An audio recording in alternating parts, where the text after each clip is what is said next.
আপনি পড়াশোনা করছেন আমি যতদূর জানি? হ্যাঁ, আমি পড়াশোনা করতেছি। কিসে পড়ছেন? আমি পলিটেকনিক্যাল থেকে ডিপ্লোমা করতেছি সিভিল ডিপার্টমেন্টে, ফাইনাল ইয়ারে। ওকে, ফাইন, ঠিক আছে, শুনি আমরা। আসলে কি, মানে আমার জন্ম মফস্বলে, খুব ছোটবেলা থেকে গ্রামে থেকেই বড় হয়েছি। মানে বাবা মা একটা সিকিউর ফ্যামিলিতে বড় হয়েছি বলে বিধায় কি মফস্বল থেকে আমার বাবা মা একটু অন্যরকম। যেমন ধরেন গ্রামের পরিবেশ একটু নোংরা, বা বাচ্চা কাচ্চারা একটু উল্টাপাল্টা চলাফেরা করে বলে কারোর সাথে মিশতে দিত না ছোটবেলা থেকেই। আর বাবাকে একটু ভয় পেতাম বলেও মিশতাম না, মানে একা একাই থাকতাম সারাদিন। পড়াশোনা, স্কুল, প্রাইভেট টিচার আসতো বাসায়, পড়াশোনা করতাম। কয় ভাই বোন ছিলেন? আমরা 4, মানে আগে 3 ভাই বোন ছিলাম। 2013-তে আমার আরেকটা বোন হয়, মানে 4 ভাই বোন ইন টোটাল। হ্যাঁ, এখন 4 ভাই। বাবা কি করতেন? বাবা রাজনীতি করতেন আগে, এখন রিটায়ার করেছেন। আমি বলতে চাচ্ছি না, মানে নাম বলাটাই মনে হয়। You can hide yourself, no problem. আপনি যতটুকু বলবেন ততটুকুই আমরা শুনবো। আপনি আপনার পজিশনটা একটু জানি, মানে ভাই বোনদের মধ্যে আপনার পজিশন? হ্যাঁ, আমার পজিশন, আমি সবার বড়। আপনি সবার বড়, ওকে, ঠিক আছে, বলুন। তারপরে আমার মা, আবার ফ্র্যাঙ্কলি আমি আমার মার কাছে সবকিছু শেয়ার করতে পারি, কিন্তু তারপরেও দেখা যায় কি যে যদিও সবকিছু শেয়ার করি, এমন কিছু জিনিস থেকে যায় যে আমি পারি না সেগুলা বলতে। কারণ বললে দেখা যাবে যে হয়তো মা এগুলা নিয়ে আমাকে ফোর্স করবে, নাকি কি করবে আমি এটা বুঝি না, নাকি মন খারাপ করবে, নাকি ভাববে যে আমি খারাপ হয়ে গেলাম কিনা। একটু স্টেপ বাই স্টেপ ছোটবেলা থেকেই যদি শুনি। মানে ছোটবেলা থেকে পড়াশোনা করতাম, আবার ছোটবেলা থেকে আমার একটা নেশা ছিল, গান করতাম, আবৃত্তি করতাম। গান পারেন আপনি? হ্যাঁ, আমি গান করি ছোটবেলা থেকে। আমার রিসেন্টলি 2016-তে আমি অ্যালবাম করছি, মিক্সড অ্যালবাম করছিলাম। নাই নাকি? বিশাল ব্যাপার, আমরা তো একজন শিল্পীকেও পেয়ে গেছি আজকে। আইফাকে আমি একটা অ্যানাউন্সমেন্টও দিয়ে দিই। আপনারা নিশ্চয়ই জানেন প্রিয় শ্রোতা যে মাইক্রোফোন টেস্টিং 1024 নামে একটা রেডিও অনুষ্ঠান শুরু হয়েছে নতুন, রেডিও আম্বার 102.4-এ। এটা আমার একটা নতুন প্রজেক্ট, এবং এখানে আমরা একেবারে প্রান্তিক পর্যায়ে গায়ক গায়িকা যারা সেই অর্থে কোনো প্রিভিলেজ পান না, মাইলেজ পান না, ফোকাস না, আলোচিত না, সমালোচিত না, কিন্তু তাদের প্রতিভা আছে, এই সব মানুষদেরকে নিয়ে আমরা কাজ করছি। এবং আমাদের একটা মহৎ উদ্দেশ্য আছে, 50 কিংবা 100 পর্ব পরে এদের মধ্য থেকে বেছে বেছে কিছু শিল্পীদেরকে নিয়ে আমরা একটা অ্যালবাম করতে চাই। এবং নট অনলি দিস, আমরা এই অনুষ্ঠানটিকে সোশ্যাল মিডিয়া বা অন্যান্য জায়গাগুলোতে খুব ব্রডার একটা পার্সপেক্টিভ থেকে যাদের প্রতিভা আছে তাদেরকে নিয়ে কাজ করতে চাই।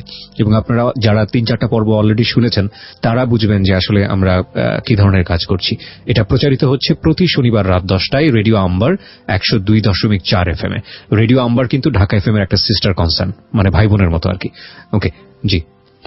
তো ছোটবেলা থেকে গান করতাম, স্কুলে বলেন বা এলাকার কোনো প্রোগ্রাম হলে।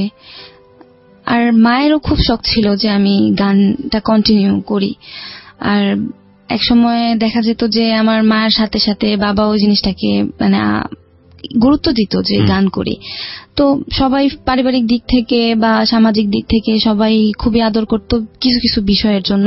এক হচ্ছে পড়াশোনা করতাম, চলাফেরা করতাম খুব অন্যরকম ভাবে, যেমন বেয়াদবি করা বা কিছু করা এরকম কিছু ছিল না, সবাই আদর করত। এখনো এলাকায় গেলে সবাই ডাকে বা কথা বলে, সুন্দর, ভালো লাগে এই জিনিসগুলো আমার কাছে।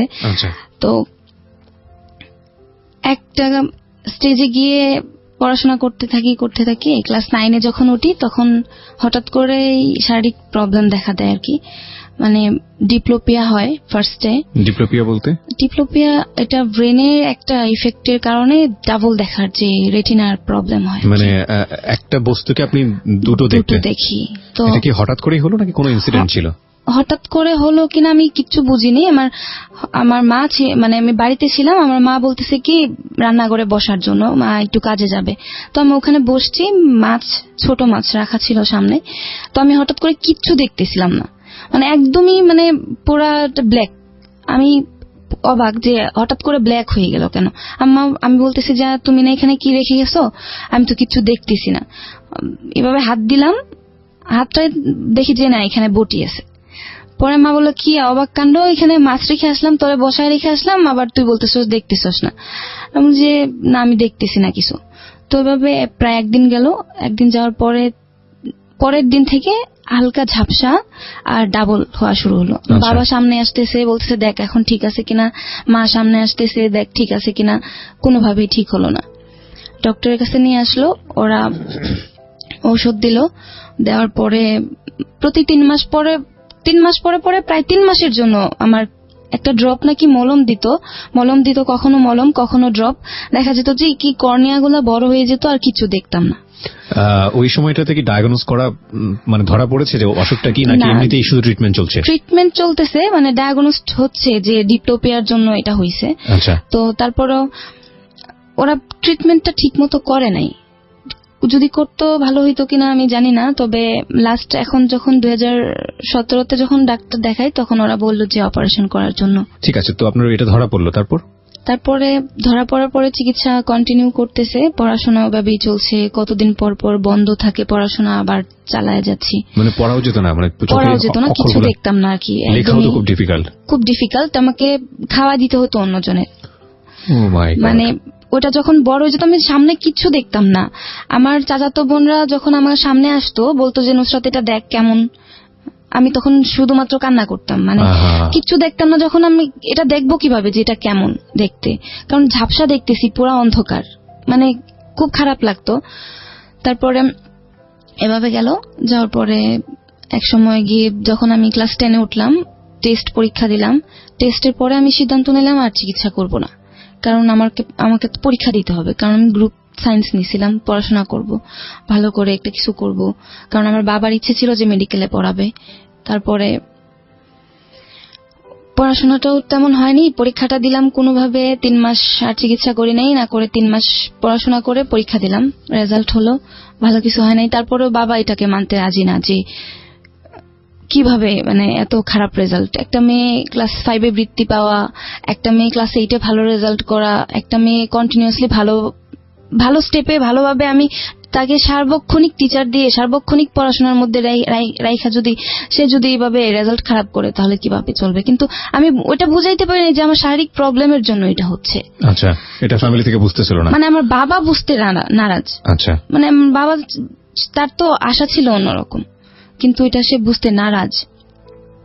তারপরেও সে কয়েকদিন পরে আবার ঠিক হলো, কিন্তু আমি বাবার একটা কথা শুনে আমি আর পড়াশোনার প্রতি আর মন ছিল না। আমাকে 2012-তে এসএসসি পাস করার পরে আমাদের এখানে সরকারি কলেজ আছে, ওখানে আমি ইন্টারমিডিয়েটে ভর্তি হলাম।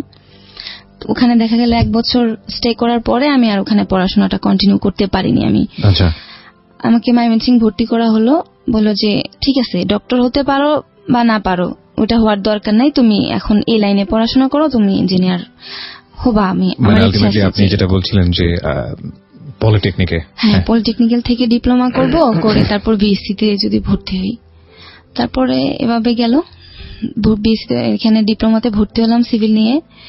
ভর্তি হওয়ার পরে ময়মনসিংহ থাকি, একা একা থাকি। আর ওই যে ক্লাস 9 থেকে আমাকে ডক্টর ঘুমের ওষুধ দেয়, তো ওখানে সবাই দেখতো, বাবার সামনে ওষুধগুলা খেতাম, 1-2টা করে 2-3টা করে নিয়ে, এভাবে মাত্রাগুলা বাড়তে থাকে আমার, মানে 1টা 2টা 3টা 4টা 5টা করে মাত্রা বাড়তে থাকে।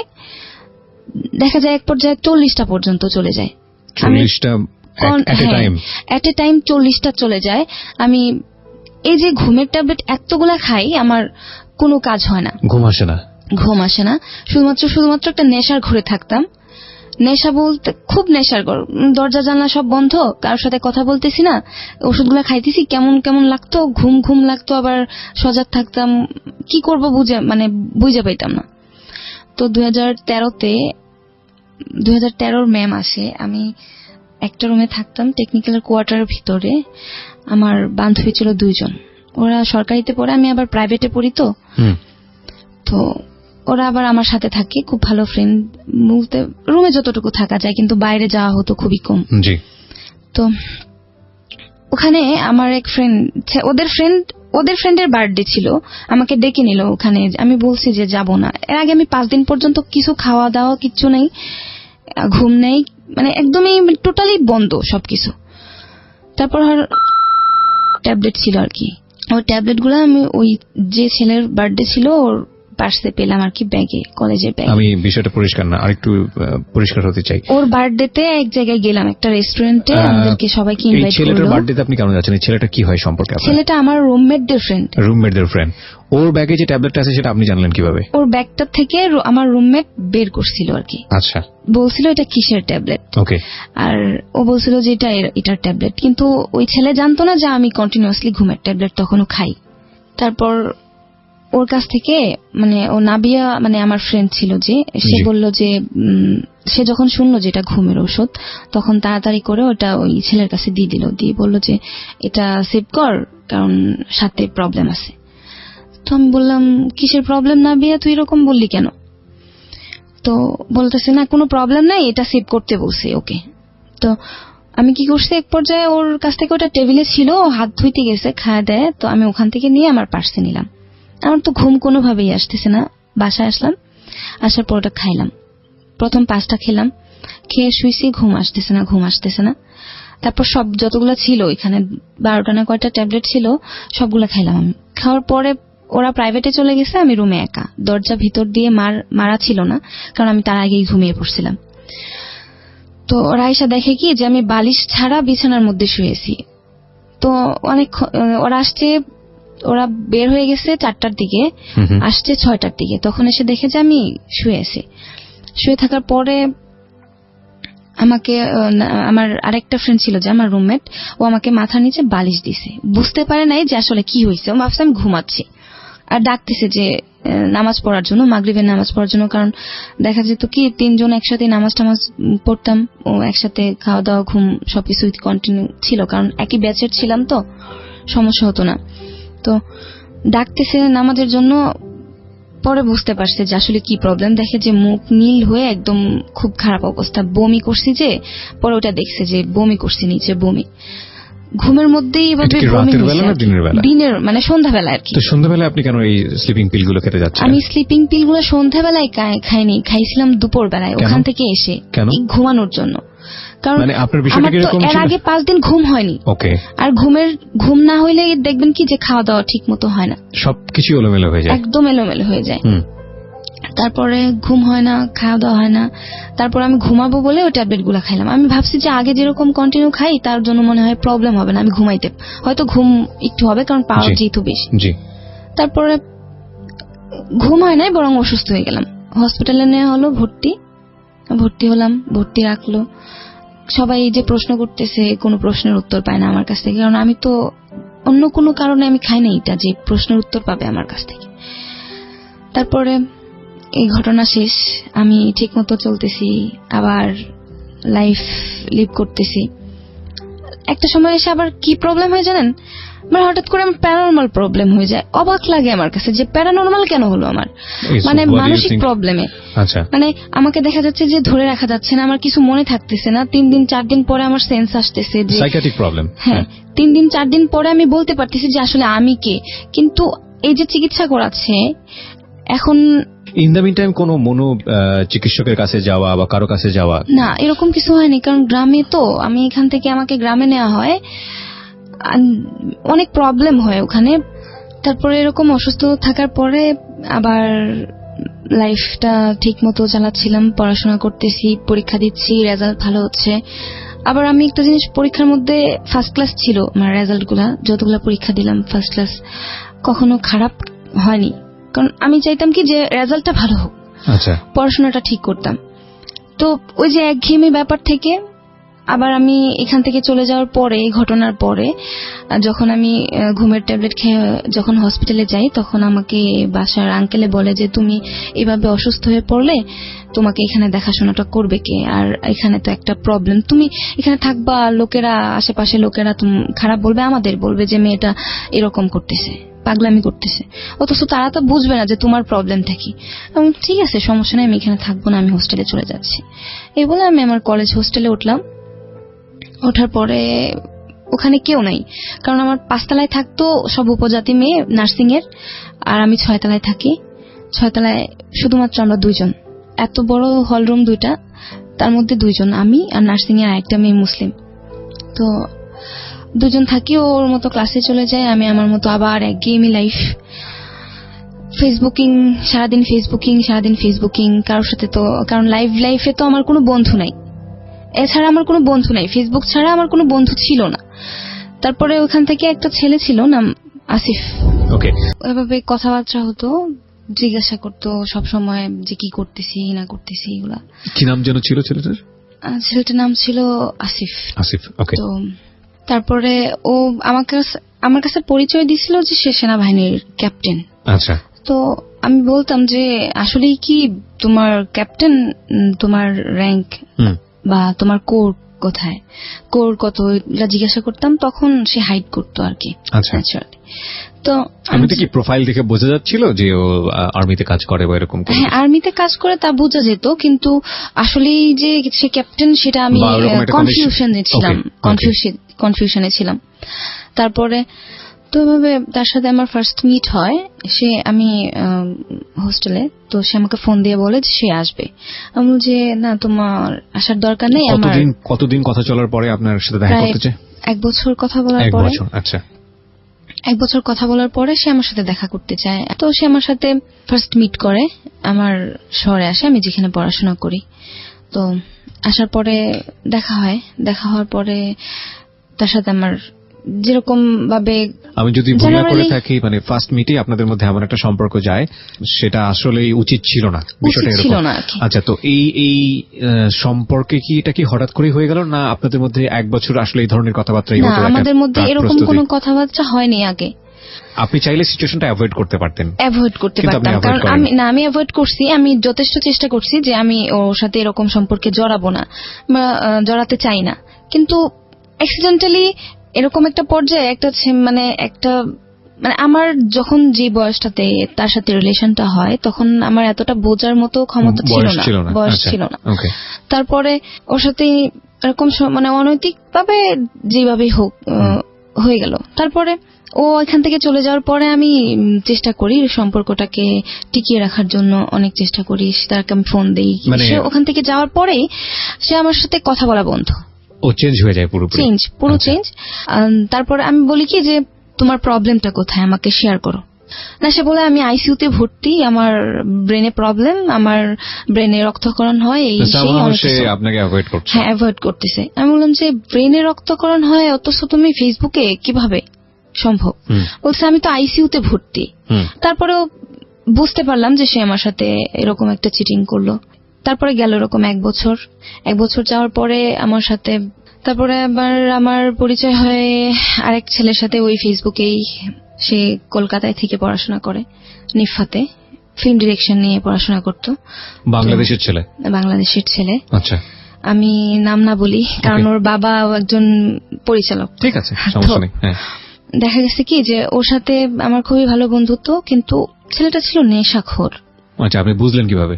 নেশাখোর বলতে সে আমাকে বলতো। আচ্ছা, আর অলওয়েজ তার কর্মকাণ্ডই ছিল এরকম। বুঝতাম যে, কারণ সবসময় হোয়াটসঅ্যাপ, ভাইবার বা ইমো এগুলাতে, মেসেঞ্জারে ভিডিও কল, অডিও কল সবসময় কথা হতো।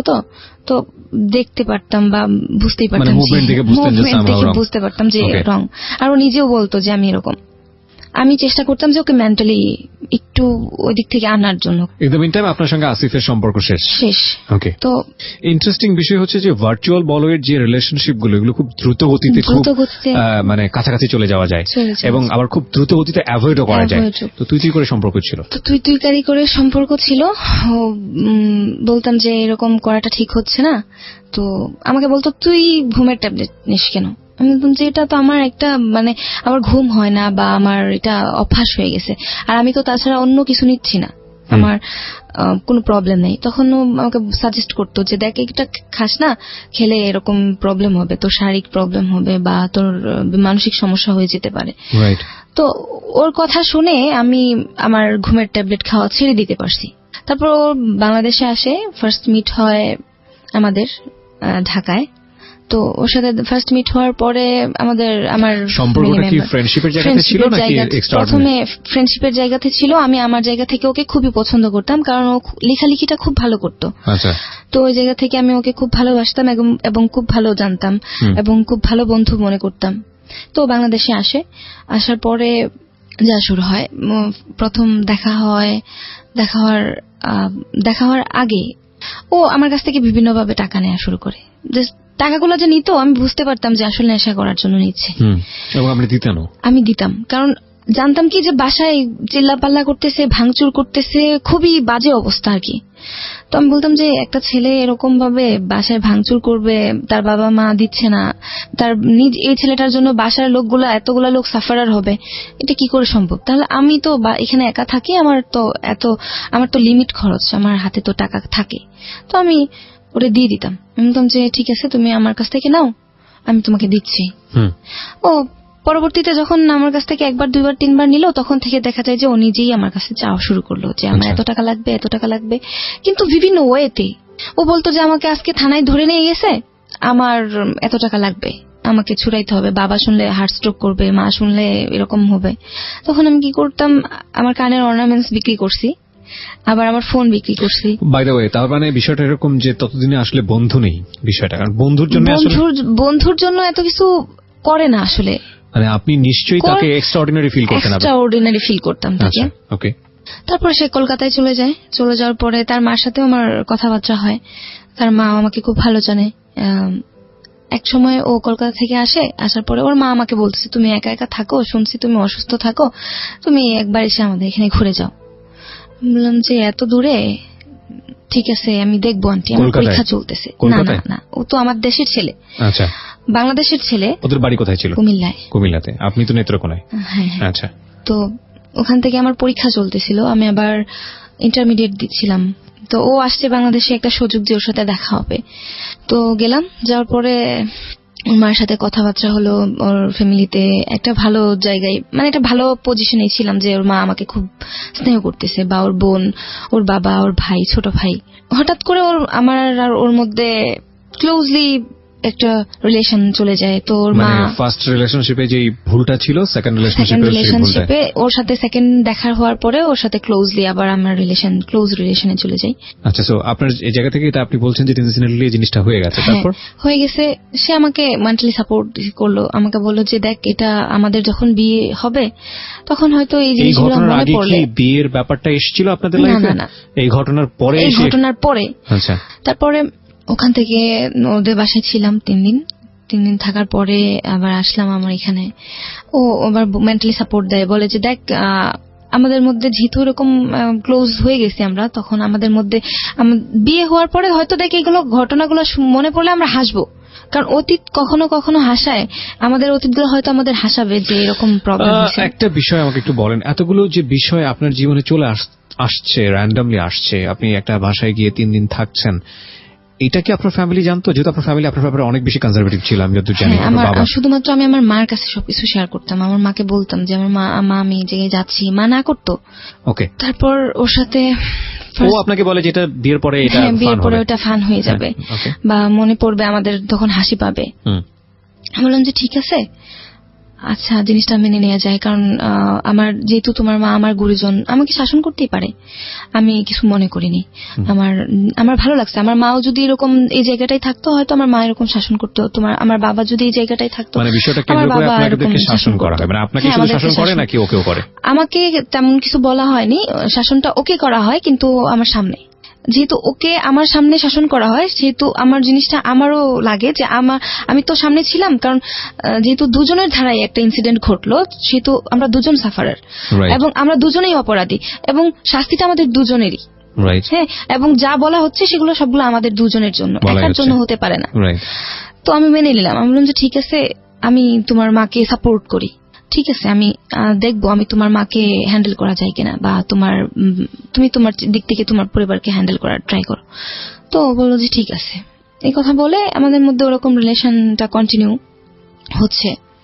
তো আমি বাড়িতে, আমার পরীক্ষা শেষ, সেখানে আমি চলে গেলাম আমার দেশে। যাওয়ার পরে আমার ফ্যামিলি থেকে আমাকে মানে একটু, আমার বাবা একটু আবার অন্যরকম হয়ে গেল হঠাৎ করে, কি জন্য জানি না। মানে আমি আমার বাবার সাথে কি ঘটনার জন্য আমি জানি না কেন হঠাৎ করে আমি আমার দেশ ছেড়ে, আমি আমার পড়াশোনার জায়গা ছেড়ে, সবকিছু ছেড়ে আমি ঢাকাতে চলে আসলাম। ইভেন আমার এইটুকু মনে আছে যে আমি বাড়ি থেকে যখন চলে আসতেছি, আমার মা পিছনের দিকে তাকাইছে, আমি কথা বলি নাই আমার মার সাথে।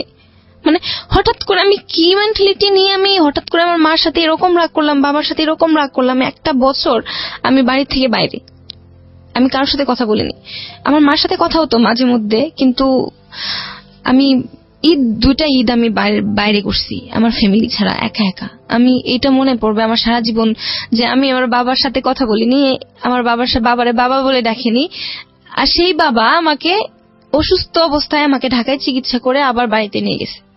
আর সেই বাবা আমি একটু অসুস্থ থাকলে প্রচুর কান্নাকাটি করবে, দেখবেন যে সে তার মধ্যে নাই, আমি মনে হয় যে তার লাইফের একটা অংশ। বাহ।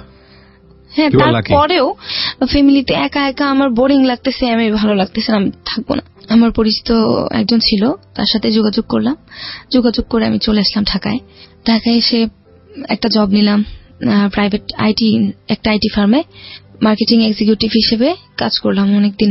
পড়াশোনা কি তখন কমপ্লিট নাকি? না, আমার পড়াশোনা তখন কন্টিনিউ চলতেছে। ওকে। আমি এখানে চলে আসার পরে এখানে জব নিলাম, জব নেওয়ার পরে কাজ করতেছি কন্টিনিউ। আবার আরেকটা ঘটনা ঘটে যায় এর মধ্যে। আমি তখন বাড়ি থেকে যখন বেরিয়ে আসি তখন আবার আমি যে অ্যালবামে গান করি, মিক্সড অ্যালবামে, তো আমার মিক্সড অ্যালবামে আমি আবার জব নেওয়ার সময় আমার অফিসে বলে নিই যে স্যার আমি গান টান করি, আমাকে মাঝে মাঝে ছুটি দিতে হবে, বা আমার যখন স্টুডিওতে যেতে হয় আমাকে যখন আমার শিডিউল থাকে আমাকে ছুটি দেবেন।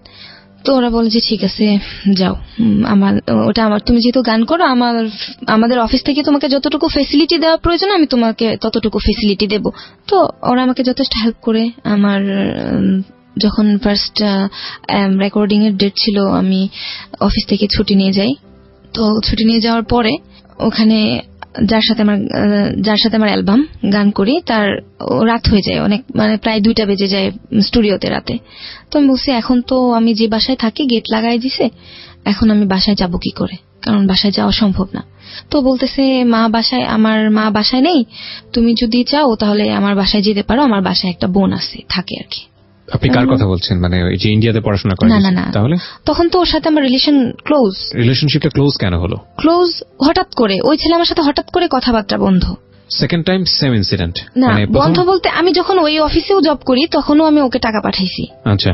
আসলে ওর সাথে আমার সম্পর্কটা ক্লোজ হয় কেন আমি নিজেও জানি না, কারণ ওকে যখন আমি বলতাম যে আমি তোমাকে একটু দেখবো, তুমি একটু আসো, বা আমার তোমাকে দেখতে খুব ইচ্ছে করতেছে, তুমি একটু আসো, তখন ও আমার কাছ থেকে টাকা নিত বারবার যে আমি আসতেছি, কিন্তু আসতো না, অকারণে গ্যাঞ্জাম করতো।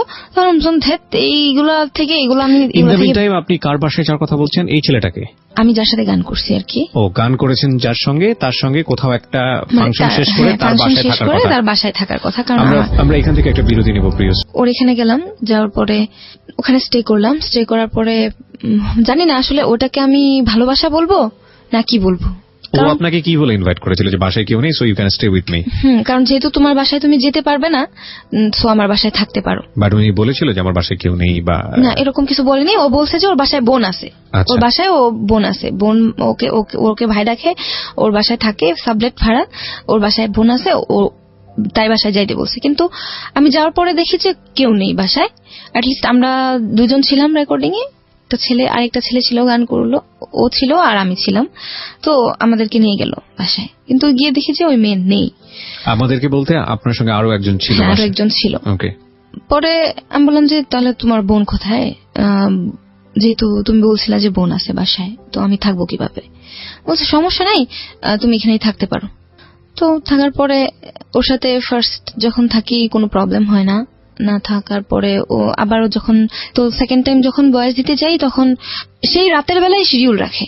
আমি বারবার বলছি যে দেখো রাতের বেলায় শিডিউল রাখো না, কারণ আমার বাসার গেট লাগায় দেয়, আমি রাতে 11টার পরে আমার বাসায় ঢুকতে পারবো না। ও বলে যে সমস্যা নেই, তুমি যদি সমস্যা হয় আমার বাসায় তো থাকতেই পারবা, তোমার কি কোনো প্রবলেম হয়েছে তুমি যে সেদিন থাকলা? আমি বললাম যে না, কোনো প্রবলেম হয়নি, তবে এবার থাকাটা ঠিক হচ্ছে না। Basically he was A music producer or something like this? না। তাহলে উনি কে ছিল? ও আমার সাথে গান করছে। আচ্ছা। তো যেহেতু কো-আর্টিস্ট ছিল, তো সেহেতু ও আমার সাথে স্টুডিওতে যায়। তো ওর বাসায় আবারও গেলাম। তো যাওয়ার পরে আবার সেই, আমি যেটা বুঝতে পারছি যে আপনার লাইফে এই বিষয়গুলো খুব র্যান্ডমলি আসছে, জাস্ট বিকজ অফ ইওর আপনি অনেক বেশি কনসিয়াস ছিলেন না, অথবা আপনি যেটা বুঝবো, আমি যেটা বুঝতে পারছি গল্প শুনে, যে আসলে আপনি চাইলে বিষয়গুলোকে হয়তো অ্যাভয়েড করতে পারতেন, কিন্তু আপনি সতর্ক ছিলেন না। আসলে এই যে সতর্ক না থাকাটা, এটা এক ধরনের বিপদগামী সম্পর্কের দিকে নিয়ে যায়। ইনফ্যাক্ট আমরা হয়তো সেদিকেই সামনের দিকে আগাচ্ছি। হ্যাঁ বলুন।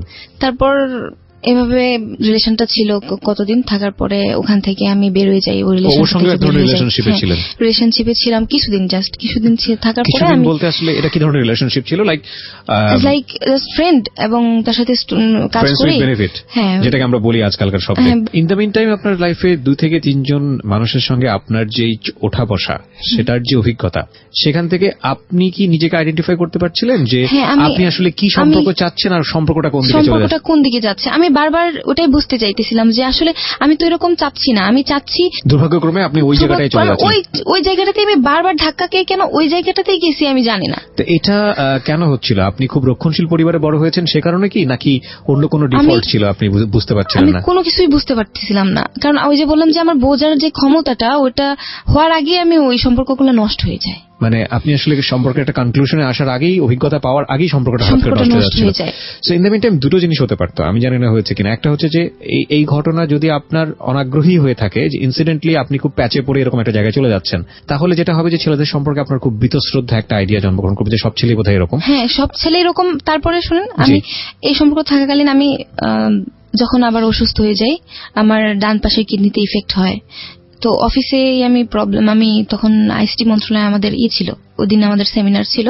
আমার মনে আছে আমি এখন পুরো ঢাকা শহর আমি জুতা ছাড়া হাঁটছি, পা থেকে মাথা পর্যন্ত জ্বালাপোড়া করছে আমার।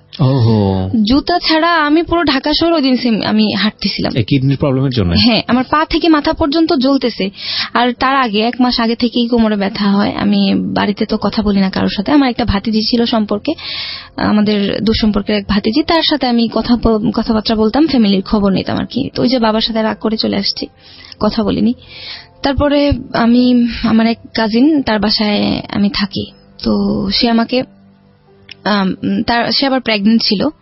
আমি যখন অসুস্থ হয়ে যাই, অফিস থেকে আমাকে বাসায় দিয়ে যায়। বাসায় দিয়ে যাওয়ার পরে প্রায় 17 দিন আমি টানা 17 দিন শরীরে জ্বর ছিল, ব্যথায় উঠতে পারি নাই বিছানা থেকে। আমার যখন জ্বর কমছে, আমি বাইরে গেছি, গিয়ে ফার্মেসি থেকে ওষুধ নিয়ে এসে ব্যথাটা কমায় রাখছি। তো বাসার যে কাজের বুয়া ছিল, সে একদিন রাত্রে বলতেছে যে আপনার বোন সারা রাত তো এরকম ব্যথায় কুকায়, আবার করে জ্বর থাকে প্রচন্ড শরীরে। কারণ আমি একা থাকতে রুমে ভয় পাই, সে নিচে ফ্লোরিং করে শোয়। তো আমার বাবা আসছে, আইসা পিজিতে নিয়ে গেল। নিয়ে যাওয়ার পরে তো প্রবলেম ধরা পড়ে। ওরা প্রায় 3 মাস বেড রেস্ট, 3 মাস আবার বাড়িতে নিয়ে যায় আমার বাবা। নিয়ে গিয়ে যাওয়ার পরে আমি ওখান থেকে আসি। 3 মাস ছিলাম। 3 মাস থাকার পরে আসার পরে আমার ওখানে অফিসে জয়েন করার জন্য চেষ্টা করি আবার, কিন্তু 3 মাস থাকার পরে তো আর ওই জবটা থাকবে না। আমার জবটা নেই, আমি অফিসে আর জয়েন করতে পারিনি। না জয়েন করতে পারলেও আমি পার্ট টাইম কিছু কাজ করতাম খুচরো, কারণ ওই যে বাবার সাথে যে রাগটা, ওটা অসুস্থতা কাটার পরেও আমার থেকে যায়। আচ্ছা, কারণ আমার বাবা যে এসে যে চিকিৎসা করায় নিয়ে গেল, আমার বাবার সাথে আমার তারপরেও কোনো কথা হয়নি। আমার রাগটাই কমে নাই বাবার প্রতি। কি জন্য যে রাগলাম আমি সেটাও জানি না, আবার বাবাও আমার সাথে কেন কথা বলে না সেটাও জানি না, আবার আমিও কেন কথা বলি সেটা কথা যে বলি না সেটা হতে পারে মেডিসিনের সাইড এফেক্ট বা যে কোনো কিছু হতে পারে। তো এভাবে গেল। যাওয়ার পরে আমি ঢাকাতে আমার এক বড় ভাই, মানে পরিচিত বড় ভাই, 6-7 বছর যাবত চিনি আর কি। তো তার ওয়াইফ নাই, 2টা বাচ্চা, ছোট ছোট 2টা মেয়ে রেখে মারা গেছিল। যখন সেকেন্ড মেয়েটা হয় তখন মারা যায় আর কি তার ওয়াইফ। তো ওনার এখানে বলছি যে ভাই আমি গ্রাফিক্সের কাজ শিখবো, আপনি কি আপনার এখানে শিখাইতে পারেন আমাকে, তাহলে আমার একটু উপকার হতো। বলতেছে যে ঠিক আছে তুমি আসো, সমস্যা নেই, তুমি শিখতে পারো, কাজ করো আয়শা। তো আমি ওনার এখানে যাই। যাওয়ার পরে ওনার যে 2টা মেয়ে আমাকে খুবই পছন্দ করে।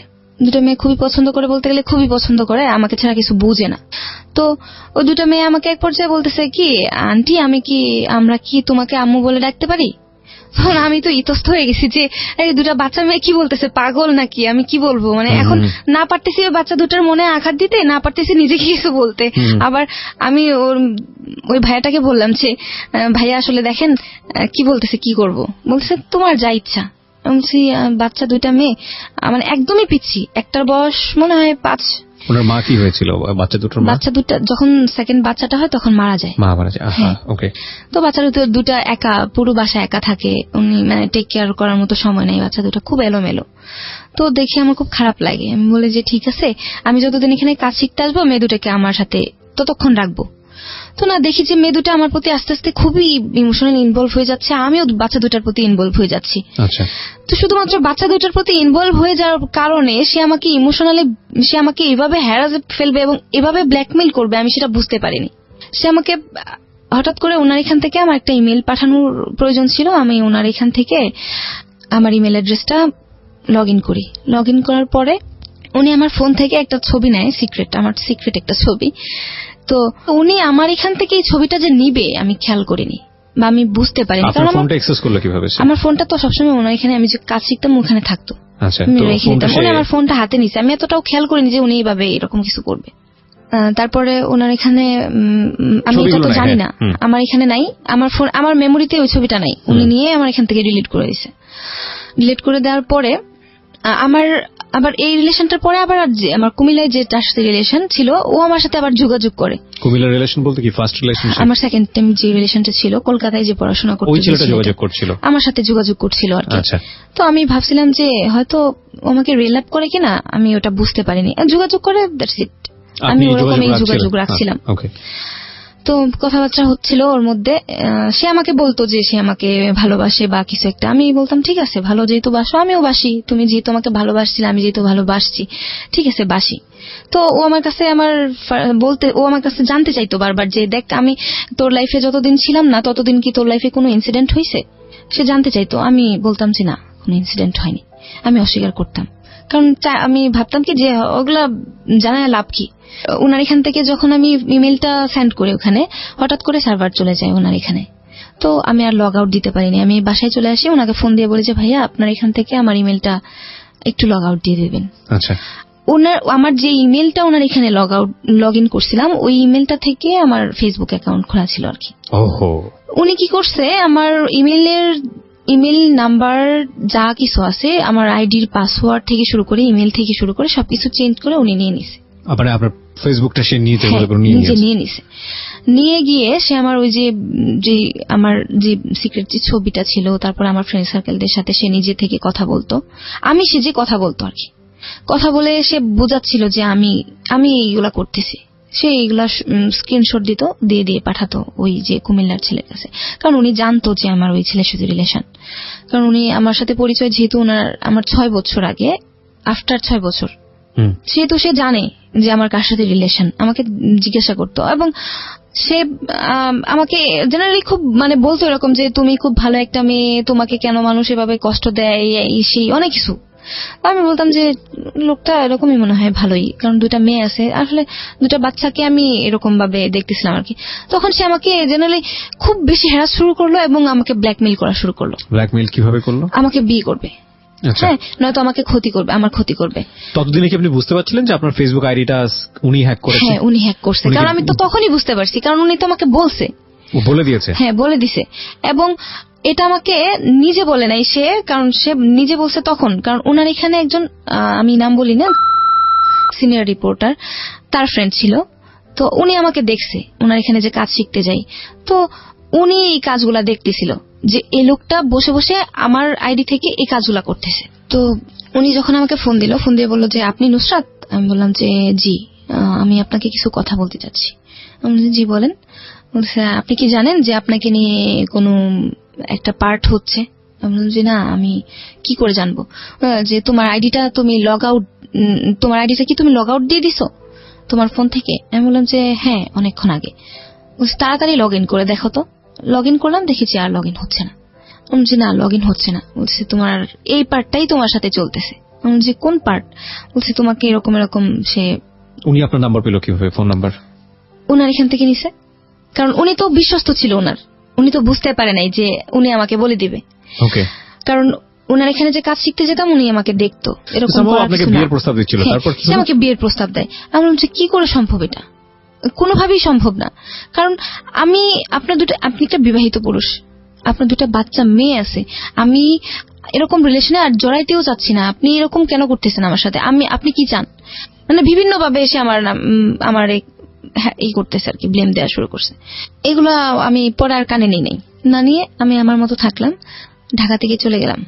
চলে গিয়ে আবার বললাম কি যে লাইফে তো অনেক কিছু করলাম, আমার লাইফে অনেক কিছু ঘটে গেল মাত্র কয়েকটা বছরের মধ্যে, এগুলো আসলে ঠিক হচ্ছে না। কারণ আমি তো এখন আর কাউকে বিশ্বাস করতে পারবো না, কারণ বিশ্বাস করার মতো জায়গাটাই আমি আর নাই।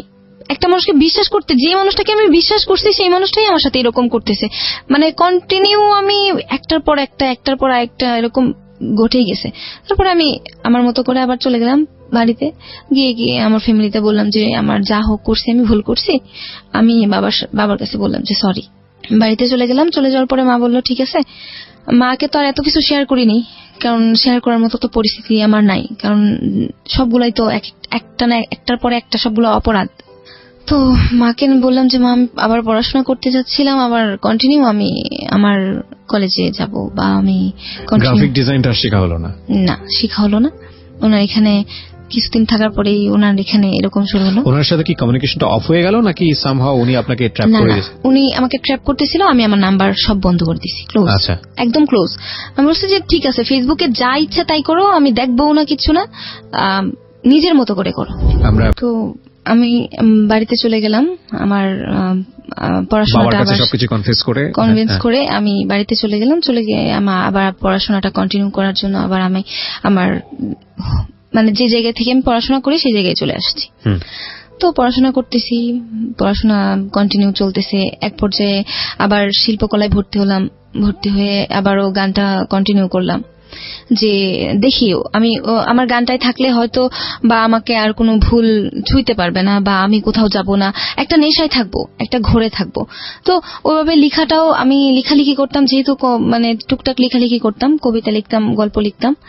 তো লেখালেখিটা কন্টিনিউ করতাম আর গানটা কন্টিনিউ করতাম।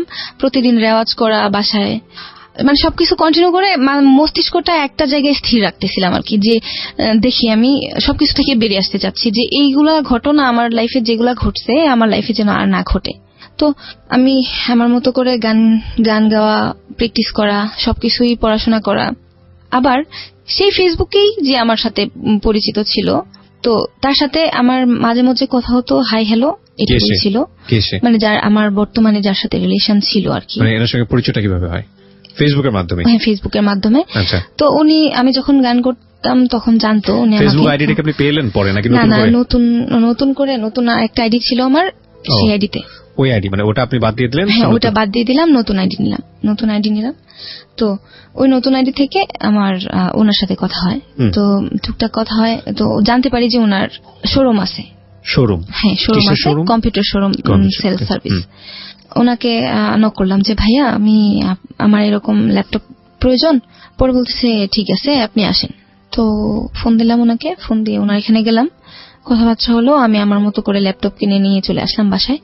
তো উনি আমাকে বললো যে আরেকদিন আইসেন ম্যাডাম কফি খাওয়ার জন্য।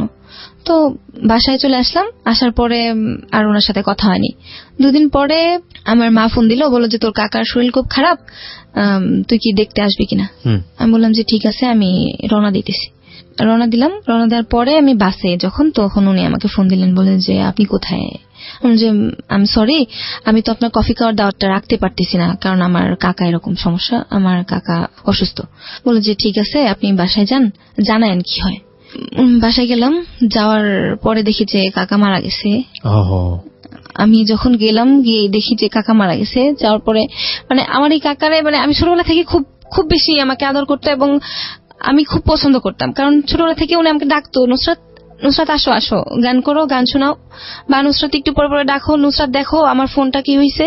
মানে একটা জিনিস, আমার ফিলিংটা আমার খুব খারাপ লাগতেছিল। আমি কাকা মারা যাওয়ার পর আমি ঠিক থাকতে পারিনি। পরের দিন মাকে বললাম যে মা, আমার দেখো বাড়িতে থাকলে আমার মনে হচ্ছে যেন কাকা আমাকে ডাকতেছে, আমার মনে হচ্ছে যেন কাকা আসছে, আমার খুব খারাপ লাগতেছে। তো মা বললো যে এখন কি করবি? আমি বললাম যে আমি চলে যাব। মারা যাওয়ার পরের দিন আমি চলে আসলাম ময়মনসিংহে। আসার পরে আমার মন খুব খারাপ, যেহেতু আমি বললাম যে কি করা যায়। উনি আমাকে আবার ফোন দিল। ওই ফোন দিয়ে বললো যে ম্যাডাম আপনি কোথায়? আমি বললাম যে আমি ময়মনসিংহ চলে আসছি বাসায়। বললো যে আপনার কাকা মারা গেল, আপনি এত তাড়াতাড়ি চলে আসলেন? আমি বললাম যে এরকম সমস্যা, আমি বাড়িতে থাকলে মনে হয় যেন আমার কাকা আছে, আমাকে ডাকতেছে, তার জন্য আমি চলে আসছি, আমার ভালো লাগতেছে না। বললো যে ঠিক আছে আপনি এদিকে আসেন, এসে একটু বসে যান। তো আমি গেলাম, বললাম যে ঠিক আছে দেখে আসা যায় কিনা। শিল্পকলায় ক্লাস করে এসে বিকেল বেলায় বাসায় আসলাম। বাসায় এসে চেঞ্জ করে আবার ওনার এখানে যাই। তো ওনার এখানে এক জায়গায় বসে কফি খাচ্ছি, আমি দেখতেছি, খেয়াল করতেছি যে আমার মন খারাপ, কারণ আমার ভালো লাগতেছে না, আমার কাকা মারা গেছে। তো সে আমাকে বলতেছে কি প্রবলেম, আমি বলছি যে আমার কিছু ভালো লাগতেছে না, আমার মন চাইতেছে যে কোথাও ঘুরতে যাইতে। আবার আমার আরেকটা প্রবলেম ছিল কি ভাই, আমি যখনই খুব একা থাকতাম তখন আমি দূরে কোথাও ঘুরতে যেতাম।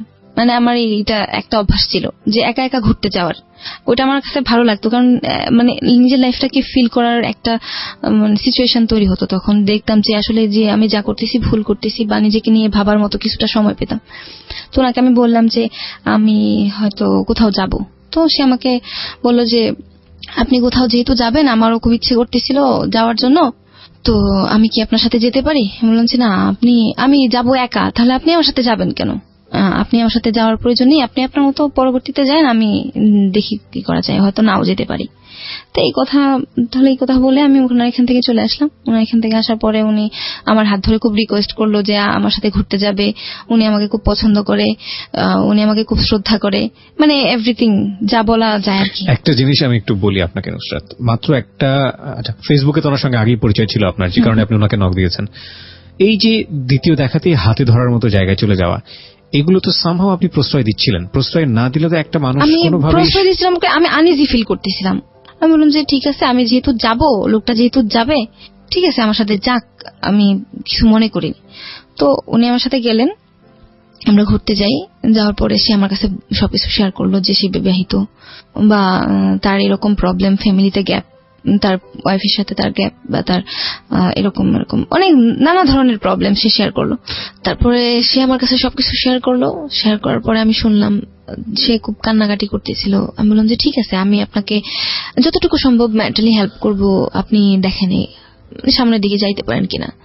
এই কথায় এসে তার সাথে আমার ফার্স্ট কোথাও ঘুরতে যাওয়া, বা তার সাথে সবকিছু শেয়ার করা। আমি আমার লাইফের কোনো কিছুই তার সাথে তখনও শেয়ার করিনি, কারণ যেহেতু আমার তার সাথে তেমন কোনো সম্পর্ক না, বা আমি যাইতে চাই না তার সাথে এমন কোনো সম্পর্কে, তার জন্য আমি তার কাছে কোনো কিছু শেয়ার করিনি। না শেয়ার করে ওনার কাছ থেকে আমি ওখানে যে ঘুরতে চাই, পরের দিনে ওখান থেকে চলে আসি। চলে আসার পরে সে আমাকে ওখানেই জানাইছিল যে সে আমাকে মানে সে ভালোবাসা পায়নি, জীবনে কোনোদিন ভালোবাসা পায়নি, সে আমাকে ভালোবাসতে চায়, মানে অনেক কিছু বলে। আপনাকে প্রপোজ করে যে আমাকে ভালোবাসতে চায়। ফেসবুকে কতদিনের সম্পর্ক ছিল আপনাদের? ফেসবুকে বেশ কয়েকদিন ছিল, বেশ কিছুদিন সম্পর্ক ছিল, কিন্তু ওইভাবে কোনোদিন কথা হয়নি। ওকে, ফাইন। সে আমার সাথে তার লাইফটা লিড করতে চায়। জানতো উনি কোনো কিছু? আমার কোনো ঘটনাই সে জানতো না পূর্বে। না জেনে এই ধরনের প্রস্তাব করে বসে? হ্যাঁ, না জেনে। ইমোশনালি অনেক বেশি পরিমাণে খুব উইক অবস্থায় ছিল, অথবা সে আসলে অন্য কোনো একটা ইন্টেন্স নিয়ে আপনার দিকে হাত বাড়িয়েছিল। আমরা এটা বলা ছাড়া এই মুহূর্তে কিছু পাচ্ছি না। সে আমাকে বলছে যে সে নাকি ইমোশনাল ভাবে, সে নাকি ইমোশনালি আমাকে এটা বলছিল। ওকে। তো সে আমাকে বলছে, কান্নাকাটি করছে। তারপরে আমি ওখান থেকে পরের দিন চলে আসার পরে আমি আমার মতো করে চলতে থাকি। পরে সে আমি ফেসবুকে আমার এক আবৃত্তি ফ্রেন্ড, যার সাথে আমি আবৃত্তি করতাম, তার সাথে কথা বলছিলাম, ভিডিও চ্যাটিং করতেছিলাম। তো কথা বলতেছিলাম তখন সে আমাকে ফেসবুকে আবার মেসেঞ্জারে ভিডিও কল দেওয়ার পরে ইন অ্যানাদার কল লেখা আসে। তখন সে বুঝতে পারে যে আমি অন্য কারোর সাথে কথা বলতেছি। সে আমার ফোনে কল দেয়, বলছে আপনি কি কারোর সাথে ব্যস্ত? ভাবছে যে আমি হয়তো ওদিকে অন্য ছেলেদের সাথে কথা বলতেছি। তো বলার পরে সে পরের দিন বলল যে আপনি একটু এদিকে আসবেন, আপনার সাথে আমার কথা আছে। কোন একটা জায়গায় এসে যেতে বলছে? হ্যাঁ, যেতে বলছে। সে আপনার সাথে আমার কথা আছে। সে আমার বাসার সামনে গেছে। যাওয়ার পরে আমি তার সাথে বাইকে, একটা রোড আছে, খুব একটা জায়গা আছে যেখানে আমরা প্রায় যেতাম আর কি, ওই জায়গাটায় গিয়ে কতক্ষণ বসতাম, বসে থেকে চলে আসতাম ওর সাথে। ওখানে গেলাম, যাওয়ার পরে আপনাদের র্যান্ডম একসাথে বসা হচ্ছে? হ্যাঁ, ওকে, মানে বসা হচ্ছে। বসার পরেও এইটা আপনার জায়গা থেকে কি বলবেন? এটা কি আপনার জন্য, আপনি যদি আপনাকে তো প্রথম দিন সেই জিনিসটা বুঝিয়ে দিয়েছে, এবং বোঝানোর পরে আপনি যদি তার কাছে যাচ্ছেন? না, ও তখন সেকেন্ড টাইম ওনার কাছ থেকে চলে আসার পরের দিনই ঘটনা। আচ্ছা, পরের দিনের ঘটনা। তো ওনার সাথে আমি বাইকে করে ওই জায়গায় গেলাম। পরে ওই জায়গাটায় গিয়ে আমাকে সে প্রশ্ন করতেছে যে কার সাথে কথা বলছিলেন। বললাম যে কেন, আমি কৈফিয়ত দিতে যাব। পরে বলতেছে যে দেখেন, আমি আমার লাইফে কাউকে ভালোবাসতে চাই, সেটা তো আপনাকে জানালাম। আপনি আমাকে ভালোবাসবেন কিনা সেটা আপনার ব্যাপার। হ্যাঁ, তবে আপনি যাই করেন না কেন, আসলে দেখেন এভাবে যে রাত্রে জেগে আপনি চ্যাট করতেছেন, ফ্রেন্ডের সাথে ভিডিও চ্যাটিং এ কথা বলতেছেন, ফোনে কথা বলতেছেন, বা ফেসবুকে থাকতেছেন, হ্যাঁ, ওটা কিন্তু ভালো না। সে আমাকে বোঝানো শুরু করলো। ওই যে আমি সবসময় মোটিভটাকে সবসময় আগে দেখতাম, বলতাম যে আমার ওইটাই প্রয়োজন। তখন আমি ওনার কাছ থেকে ওইটাই পাচ্ছি যে আসলে উনি তো আমার ভালো চাচ্ছে। তো উনি বলতেছে এটা করা ঠিক হচ্ছে না, আপনি দেখেন আপনার লাইফটাকে ঠিক করেন, আপনি এইভাবে কথা বললেন না কারোর সাথে, বা আপনি এরকম চলেন। আমি যদি একটু সাম আপ করে ফেলি, এই ভদ্রলোকের সঙ্গে কি আপনার কোন সম্পর্ক রিয়েল লাইফে কি আছে, এখন কি আছে? তার সাথে আমার গত 16 তারিখ পর্যন্ত রিয়েল লাইফে সম্পর্ক ছিল। মানে এর কি মানে আপনাদের ফিউচার প্ল্যান ছিল you gonna be like husband আর ওয়াইফ? হ্যাঁ, সে আমাকে বলছিল যে দেখ আমাদের কারোর যাতে অভাব না থাকে, কারণ মানে তুই তোকারি সম্পর্ক, আমাকে সে তুই করে ডাকতো, তুমি করে ডাকতো, সবাই ডাকতো। তো আমাকে বলতো কতদিনের সম্পর্ক তার সাথে? আমার 1 বছরের সম্পর্ক। 1 বছরের সম্পর্ক। আমি প্রথমে যেটা পাচ্ছিলাম ঠিক সেটারই আরেকটা উল্টো পার্ট আমি বলতে পারি, যে আসিফ ছিল প্রথম ছেলেটার নাম, না? আসিফ। আর এখন যেটা পেলাম ওনার নাম বোধহয় আপনি বলবেন না, বলবেন কি? নাম নাই বলি, আমি তাকে একই জিনিস আমি পাচ্ছি, নাম না বলি, আমি তাকে বাবু বলেই ডাকতাম আর কি। ওকে, তো আপনাদের মধ্যে একটা প্রেমের সম্পর্ক ছিল, এবং তার লাইফে ওয়াইফ থাকার পরেও এটা হয়েছে। হ্যাঁ, তার লাইফে ওয়াইফ থাকার পরেও সে আমাকে বলছে যে সে আমাকে ভালোবাসে। আমি আপনাকে একটু বলি নুসরাত, তার জায়গাটা আপনি ভুলে যান। সে আপনাকে কি বলেছে? আপনি ধরে নেন, আপনাকে যদি এখন বলি আপনি সাবজেক্ট, পুরো দুনিয়াটাই এই রকম, আপনি সাবজেক্ট হিসেবে আপনি যেটা বেছে নেবেন সেটাই হচ্ছে আপনার জন্য পারফেক্ট, রাইট? সো আপনি যতগুলো সম্পর্কের কথা এখানে বললেন, মানে ফেসবুক কেন্দ্রিক যে সম্পর্কগুলো, প্রত্যেকটা সম্পর্কের ক্ষেত্রেই আপনার উইকনেসটাকে আপনি বুঝতে পেরেছেন, মানে আপনার দুর্বলতাগুলো কি বুঝতে পেরেছেন, যে কারণে এই ভুলগুলো হয়েছে বা এরকম একটা ভুল সম্পর্কের মধ্যে যাওয়া? আমার দুর্বলতাগুলো আমি বুঝতে পারছি। কি সেগুলো? আমার দুর্বলতাগুলো এটাই যে আমি সবসময় আমার মানসিক সাপোর্ট দেয় কেউ আমাকে সামান্যতম মানসিক সাপোর্ট দিলে আমি সেটা কি আগে নিতাম, খুব ইজিলি আপনি কনভিন্স হয়ে যেতাম। This is the story of life, প্রিয় শ্রোতা, this is the story of মানে this is the lesson of the story আমি বলবো। ওকে, কেন বলছি যে আমাদের প্রত্যেকের জীবনেই সবাই, ইনক্লুডিং মি, আমি বারবার বলি আমি এখানে as a presenter, but I have also life, আমাদের প্রত্যেকের জীবনেই কিছু না কিছু ডিজাস্টার টাইম ফেস করি আমরা, এবং সেটা বিভিন্ন অ্যাঙ্গেল থেকে, প্রত্যেকটা মানুষ। এবং আমরা ওই সময়টাতে যাদেরকে এক্সপেক্ট করি যে যারা আমাদের পাশে থাকবে, সামহাউ সৃষ্টিকর্তার লীলা খেলা, ওই মানুষগুলো হয়তো আমাদেরকে সাপোর্ট করেন না। এটা একটা ভালো যে আপনি বিপদে পড়ে বন্ধু চিনতে পারেন, কিন্তু ওই সময়টাতে যেই আপনার জীবনে একটু সাপোর্টের হাত নিয়ে আসুক না কেন, খুব স্বভাবতই আপনি তার প্রতি দুর্বল হয়ে যাবেন। কিন্তু ওই মানুষটার যদি অন্য কোনো ইন্টেন্স থাকে, অন্য কোনো চিন্তাভাবনা থাকে, তাহলে এই দুর্বলতাটাকে সে অনেক সময় কাজে লাগাতে পারে। ওর ক্ষেত্রে জীবনে এটা একবার দুইবার না, বেশ কয়েকবার হয়েছে, এবং সবগুলোর উৎপত্তি কিন্তু এই ভার্চুয়াল বলয় থেকে হয়েছে। ভার্চুয়াল বলয়ের কথা এই কারণে বলছি, মানে এই ফেসবুক কেন্দ্রিক রিলেশনশিপের কথা এই কারণে বলছি, যে আমরা আমাদের প্রাত্যহিক জীবনে এই যে ফেসবুক বা অনলাইন মিডিয়াতে যেই পরিমাণ সময় দেই, এবং আমাদের এখন ফেসবুক এমন একটা বিষয় হয়ে গেছে জীবনের জন্য পরিপূরক, যে কোনো কিছু করলেই ফেসবুকে যেতে হবে। আর এই ফেসবুক আমাদেরকে যে কি পরিমাণ নিয়ন্ত্রণ করে, আমাদের চিন্তা ভাবনা থেকে শুরু করে, আমাদের রিলেশনশিপ থেকে শুরু করে, আমাদের ব্যক্তিত্ব থেকে শুরু করে, আমাদের স্ট্যাটাস থেকে শুরু করে, অনেকখানি।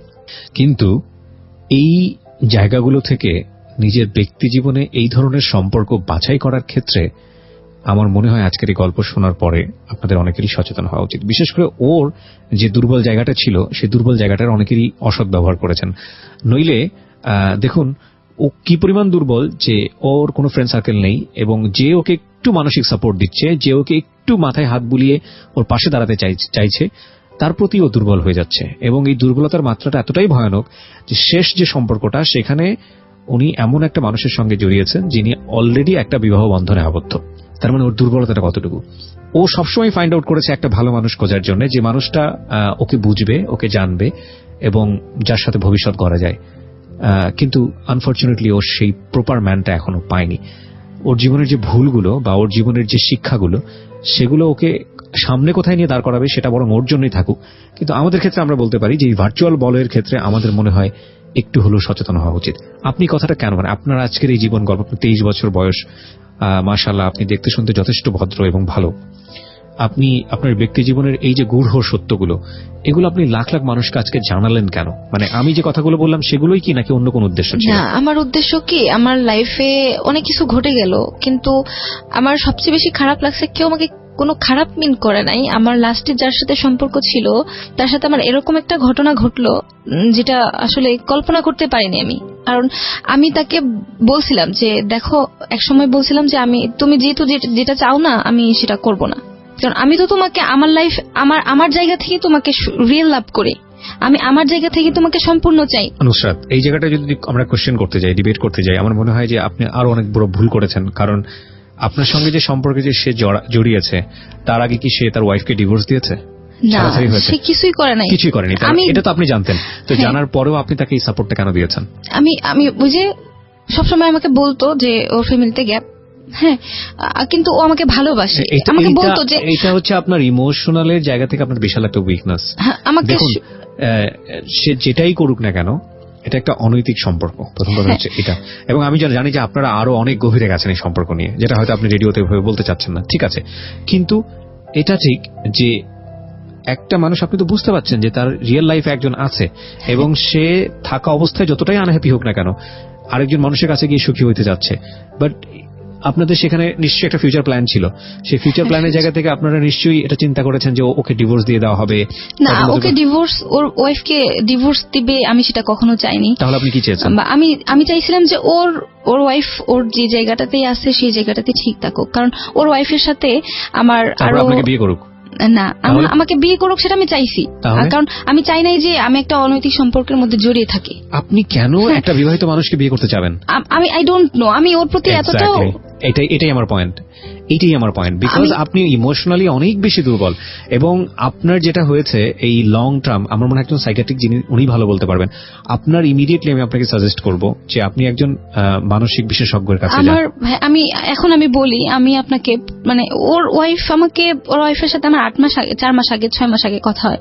ওর ওয়াইফকে আমি সামান্যতম কিছু জানাইনি, বরং আমি বলছি যে না, আমি ওনাকে শুধু চিনি, উনি আমার একজন ফ্রেন্ড। আমি নুসরাত ওই পয়েন্টে কথাই বলতে চাচ্ছি না, কিন্তু আপনার এই যে পুরো ক্যালকুলেটিভ যে সামারিটা, সেই জায়গাটা থেকে একটা জিনিস বোঝার আছে, আপনি ঘটনার ভিতরে যায়েন না, আপনি একটা অসুস্থ সম্পর্কের মধ্যে আছেন, এটা আপনি বুঝতে পারছেন? হ্যাঁ। আচ্ছা, যদি এটা বুঝে থাকেন তাহলে এটা কিওর হওয়াটা জরুরি, এটা বোঝেন?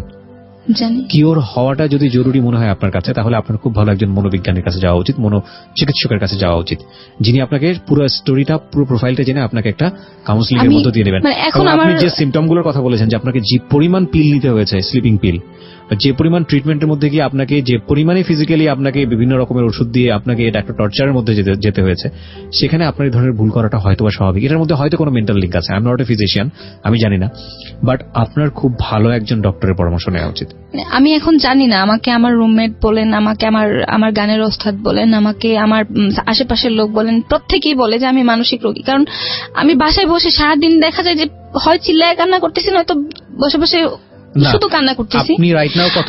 23, রাইট? হ্যাঁ, 23। আপনি 23 বছর, আপনার পজিটিভ জিনিসগুলো দেখেন। আপনি 23 বছর বয়স, আপনি পড়াশোনা করছেন পলিটেকনিক, আপনার পড়া এখনো কমপ্লিট হয়নি, আমি যত জানি। কমপ্লিট হয়েছে? না, ফাইনাল ইয়ার আছেন, আপনি হয়তো কমপ্লিট করে ফেলবেন, মাশাআল্লাহ। আপনার চোখ আগের থেকে বেটার, রাইট? ওকে, আপনি দেখতে শুনতে মাশাআল্লাহ যথেষ্ট সুন্দর। আপনার এতগুলো ব্রাইট সাইড আছে। আপনার জীবনে যেগুলো ভুল হয়েছে বা যেগুলো অপরাধ হয়েছে আপনি মনে করছেন, সেগুলো আপনার জীবনে একটা বড় এক্সপেরিয়েন্স, ঠিক আছে?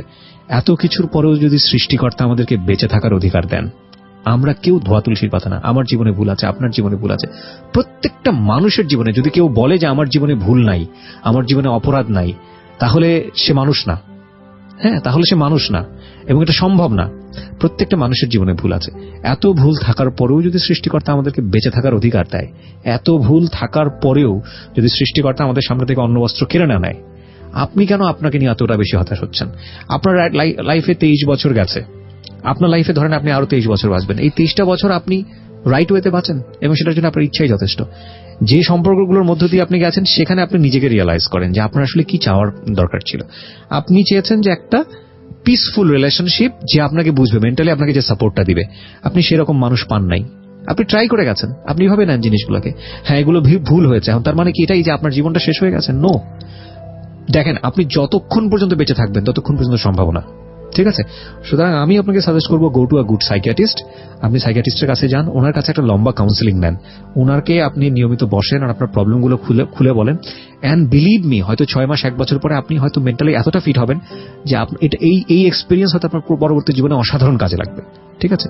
আর আপনি আজকে যে কাজটা করলেন সেটা তো অনেকের উপকার করলেন, কারণ আমি তো মনে করি ফেসবুকে বা অন্যান্য জায়গাগুলোতে অনেক ছেলে মেয়ে আছে যারা এই ধরনের রিলেশনশিপ। আমি জানি যে আমার মতো এরকম ভুল অনেক মেয়ের লাইফে হচ্ছে, Right. কন্টিনিউয়াসলি হচ্ছে। Right. কারণ আমি চাইতেছি যে আমি কেন আজকে এরকম লাখ লাখ মানুষের সামনে এসে আমার ভুলগুলোর কথা বললাম।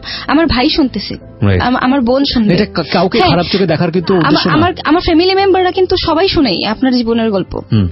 ভাই কিবরিয়া ভাই, আমি জানি আমার কাজিন বা আমার রুমমেট, আমার ফ্রেন্ড সার্কেল, আমার স্কুল লাইফে যারা ছিল, বা আমার ভাই শুনে, আমার বোন শুনে, সবাই শুনে।